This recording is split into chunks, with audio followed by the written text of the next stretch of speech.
Hi, it's Melissa from Special Ed Law Mom. Just bringing you a follow-up video about the transition events that happened with our youngest daughter. I did a four-part series. It's really long, and I've promised a shorter version of that. So I only have a couple minutes. I'm going to try to fit it in so that you get a general idea of what happened to us. And then if you want to learn more, you can. Let's just say that when you advocate in a school system against the status quo, you're not always favored. And being a family that filed due process three times between 2009 and 2012, ended up with a 4-day hearing in 2012 with expert witnesses and attorneys and big bills. Um, we were not favored. And we had pulled our children out of the district for 2 years, drove them 100 miles round trip to a special charter school, then homeschooled my youngest until eighth grade.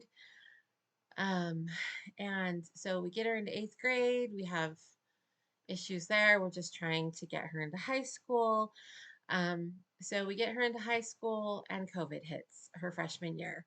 So she doesn't finish in person her freshman year.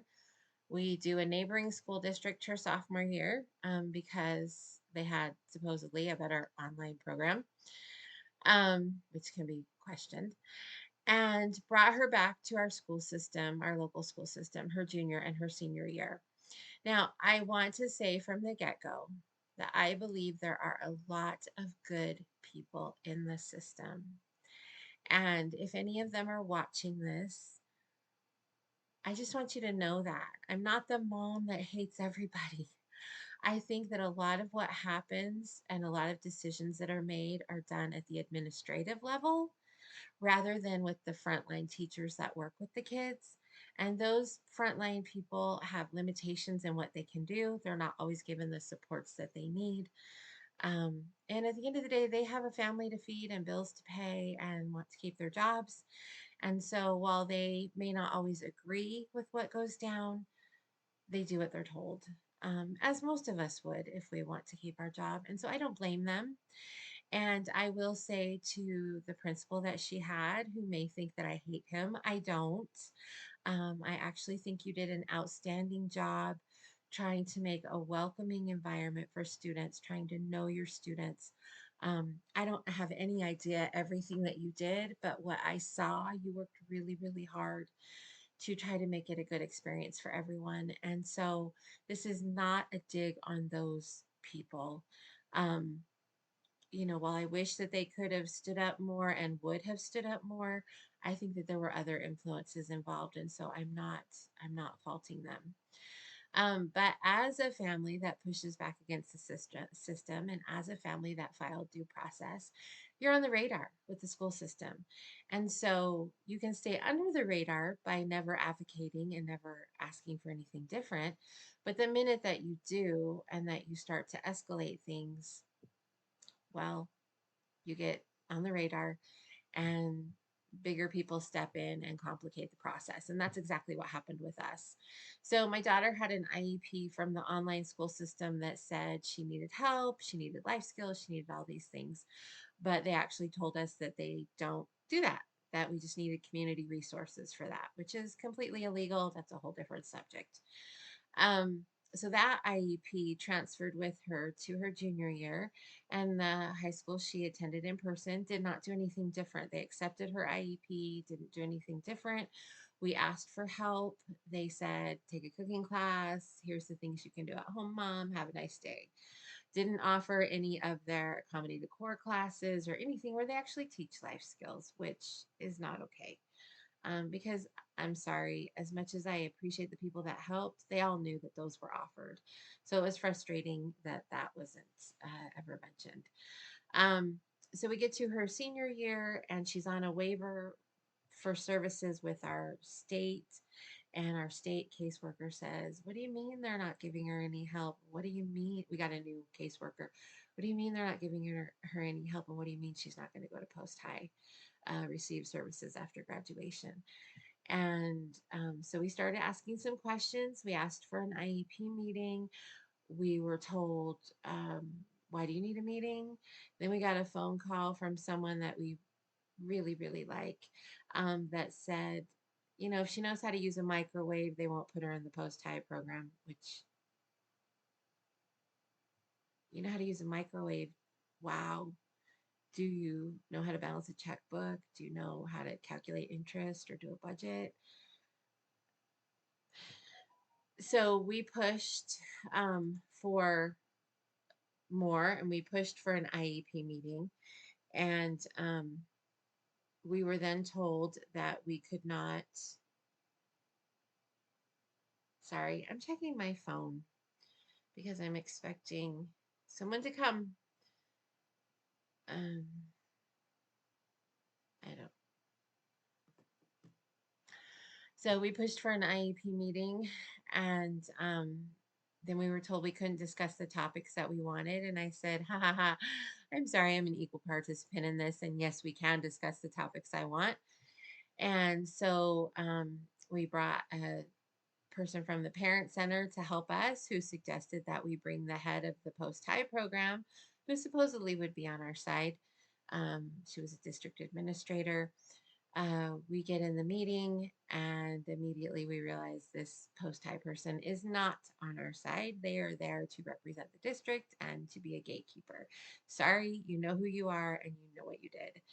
Um, and so we spent an hour listening to everything they wanted to talk about, even though we had called the meeting. And when it finally came time for us to actually talk about the things that we had called the meeting for, they got pretty intense pretty quickly because they did not want to offer those services to my daughter. Hence the "you sued us years ago, we want you out of our system." And so they got pretty heated. And then suddenly the meeting had to end because people had to leave early. And I let the administrator know that we could continue with the dialogue because the parties that needed to leave early were not essential to that dialogue. And I was allowed to approve the meeting going forward.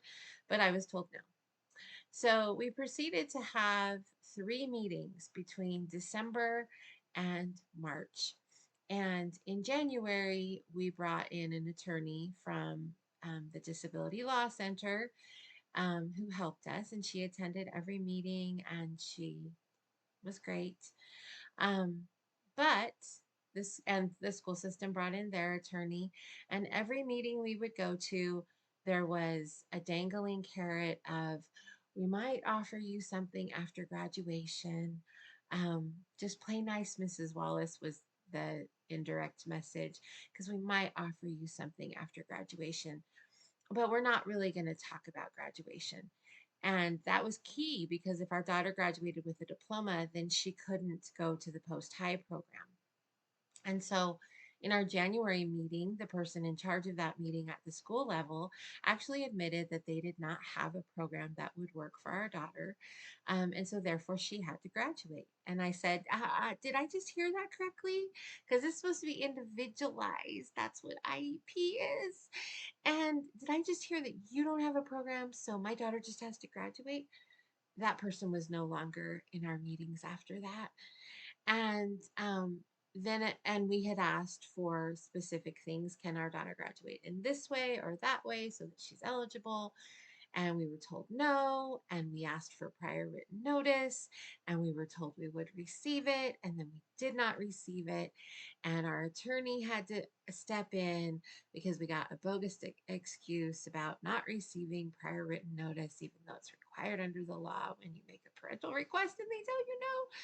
And our attorney had to step in, and their attorney creatively said, well, the dialogue is too premature to talk about graduation. This is February.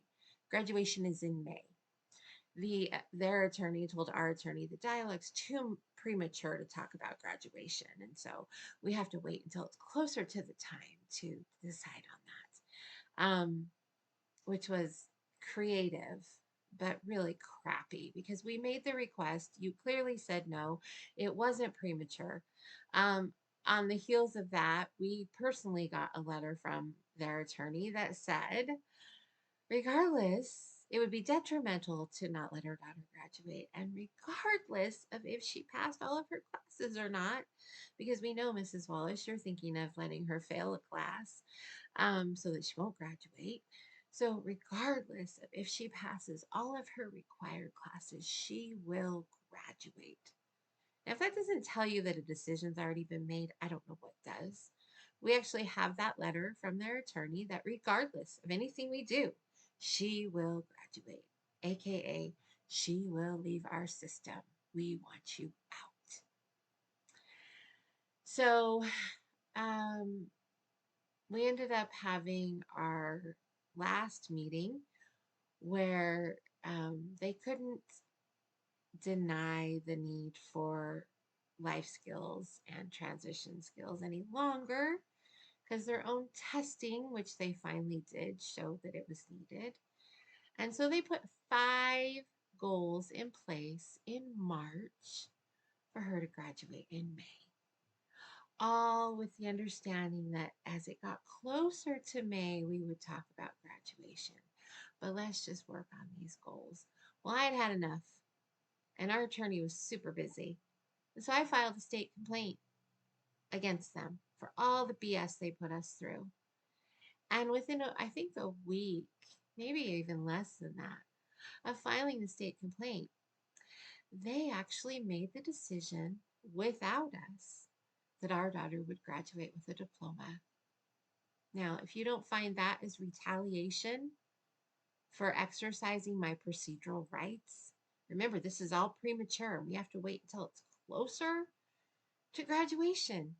But as soon as Mrs. Wallace files a state complaint against us for all the failures of all the things we did wrong, we're just going to decide without her, which is a violation of IDEA, because I'm supposed to be a part of any decision for placement, and graduating is a placement change.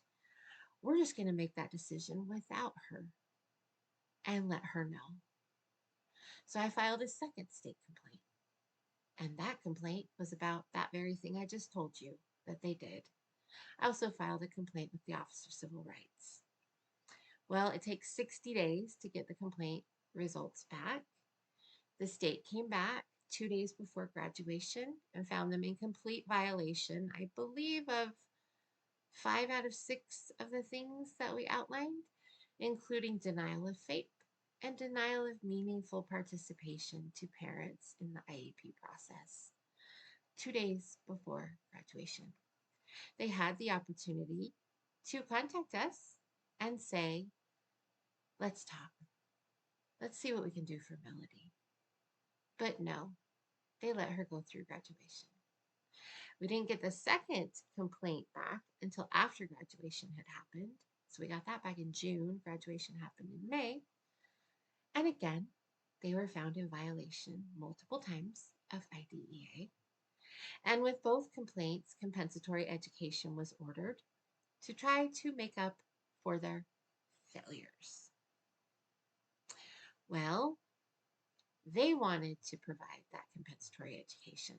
Now, why would I let the very agency that screwed up providing the services to begin with, that was found with multiple violations of IDEA, provide the comp ed? They can't even determine FAPE. They wanted to claim that they had provided FAPE and all these things, and the state clearly found they hadn't. So why would I turn everything back to them? That would just be ridiculous. So we weren't willing to do that. And the state was pushing for, what's happening? What's happening with the comp ed? We only allow so much time for the comp ed to happen. And we ended up having a settlement with the school system. They wanted us to go away. We didn't want to deal with them anymore. And we knew that their comp ed would be crappy. So they paid us a settlement, which I can't disclose the amount, but I can tell you they paid. And it will be used for remediation for my daughter to get the help that they never gave her, and hopefully also for future college and training. Um, yeah. So that's what happened. We had a lot of retaliation. We had a lot of, we don't offer that when they really did. We had a lot of limiting of services. We had a lot of game playing. We had a lot of stalling. We had predetermination in multiple meetings. The one where they said, we don't have a program, so she just has to graduate. The letter from their own attorney saying it doesn't matter. It doesn't matter if she meets all the requirements for graduation, passes all the required courses. She's going to graduate anyways, Mrs. Wallace. I am very, very glad to be done with them. I believe they are completely corrupt. I believe it is a business for them. I have multiple things to support that, including the selling of special ed student data for $1 million grant. They did that. They recently approved that. Um, I may do a video on that. I There's a board meeting link I can put below. But I read the contract with this private company that wanted to give them $1 million. And really they gave them not much of anything other than money. And in return, they get the data of all the special ed kids in the district.